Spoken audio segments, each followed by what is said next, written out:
எல்லா புகழும் இறைவனுக்கே. அஸ்ஸலாமு அலைக்கும். நான் சுல்தானா பர்வீன். சிந்தனைக்காக உங்களோடு சில நிமிடம். ஒரு ஊர்ல என்ன ஆகுது, மழையே பெய்யாம இருக்கு. 6 மாசம் பார்க்குறாங்க, மழை பெய்யல. 1 வருஷம் ஆகுது, 2 வருஷம் ஆகுது, 3 வருஷம் ஆயிடுது. இன்னொரு 6 மாசத்துக்கு மழை பெய்யல அப்படின்னு சொன்னா ஊர் காலி ஆயிடும். ரொம்ப வறட்சியை சந்திக்கும்.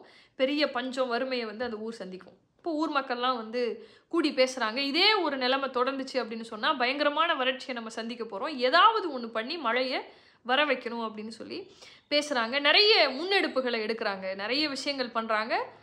ஆனா மழை பெய்யல. இப்போ நிறைய பேர்கிட்ட ஆலோசனை எல்லாமே தோல்வியில முடியுது. அந்த ஊர்லயே ஒரு பெரியவர் ஒருத்தர் இருக்காரு. போய் அந்த பெரியவர்கிட்ட பேசுறாங்க. ஐயா 3 வருஷம் ஆச்சு மழை பெஞ்சு. இப்படியே போச்சுன்னா ஊர் அவ்வளோதான். ஏதாவது ஒரு ஆலோசனை சொல்லுங்க. எப்படியாவது நம்ம ஊருக்கு மழை வேணும் அப்படின்னு பேசும்போது அந்த பெரியவர் நான் உங்க எல்லாருக்கும் ஒரு மந்திரம் ஒன்று சொல்லித்தரேன்.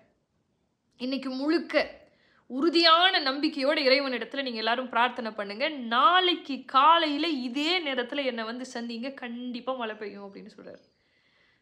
அந்த மந்திரத்தை சொல்லி கொடுத்துறாரு. சின்ன குழந்தையிலிருந்து வயசானவங்கலேருந்து நடுத்தரம் எல்லாருமே, ஒரு குடும்பத்தில் எத்தனை பேர் இருக்கிறாங்க அத்தனை பேரும் விடிய விடிய அந்த மந்திரத்தை சொல்லிக்கிட்டே இருக்காங்க.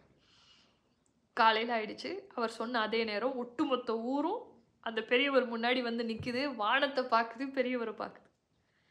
மறுபடியும் வானத்தை பார்க்குறாங்க, பெரியவரை பார்க்குறாங்க. மழை பெய்யலை. எல்லாரும் கேட்குறாங்க, என்ன பெரியவரே மந்திரத்தை சொன்னால் மழை பெய்யும்னு சொன்னீங்க, மழையை பெய்யலையே? பெரியவர் சொல்கிறார், நீங்களாம் நம்பிக்கையோட சொல்லலடா, அதனால் பெய்யாது அப்படின்னு சொல்கிறார்.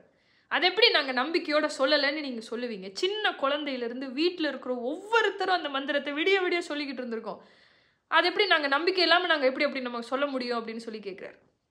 நீங்கள் நம்பிக்கையோட சொல்லலை, சொல்லியிருந்தால் மழை பெஞ்சிருக்கும். நாங்கள் நம்பிக்கையோட சொல்லலைங்கிறத நீங்கள் எப்படி சொல்கிறீங்க? நம்பிக்கை இருந்திருந்தா இப்போ மழை பெஞ்சிருக்கும் இல்லையா? மழை பெய்யும் அப்படின்னு நீங்கள் நம்பியிருந்தா வரும்போது கொடையோடலாம் வந்திருப்பீங்க. ஒருத்தன் கையில் கூட கொடை இல்லை, அப்புறம் எப்பறம் மழை பெய்யும் அப்படின்னு சொல்லி கேட்டாராம். இது எதுக்காக நான் சொல்கிறேன் அப்படின்னு சொன்னால், இறைவனிடத்தில் நம்ம நிறைய விஷயங்களை நம்ம கேட்போம். நம்ம கேட்கக்கூடிய ஒவ்வொரு விஷயத்தையுமே இறைவன் நிச்சயமாக கொடுப்பான் அப்படிங்கிற நம்பிக்கை முதல்ல நமக்கு வேணும்.